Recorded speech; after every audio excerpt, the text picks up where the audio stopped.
A comunidade educativa do Colexio Jaime Balmes de Noia involucrouse na iniciativa impulsada polo centro para conmemorar o Día Internacional das Enfermidades Raras, que se celebra o 29 de febreiro. Os alumnos elaboraron marcapáxinas, pulseiras, cadernos e demais obxetos artesáns para vender nos mercados solidarios que celebraron tanto en Boiro como en Noia. Formamos como un mercado donde recaudamos de maneira voluntaria quen quera un donativo, pois vai para investigación.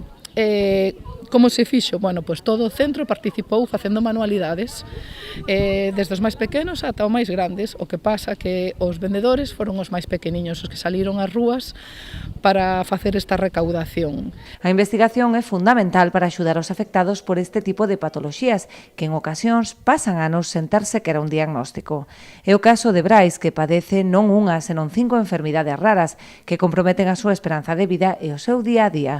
Vives a veces en un vilo porque una de las enfermedades raras que tiene Brais es a nivel cardiológico y bueno, pues nunca sabes cómo puede pasar el día, porque lo que nos dijo la cardióloga es que la patología que él tiene a nivel cardíaco hoy está bien y de repente se te puede quedar en el sitio y no se puede hacer más porque no tiene clínica, y el resto son todas a nivel neurológico que le provocan pues, retraso psicomotor, demás y aparte muchos dolores. Además, una de las enfermedades raras solo la tienen 52 personas en España, que es el síndrome de O'Donnell-Luria-Rodal, y bueno, pues por mucho que busques en Google y demás, lo poco que vas a encontrar es en inglés y los médicos no saben explicarte tampoco mucho.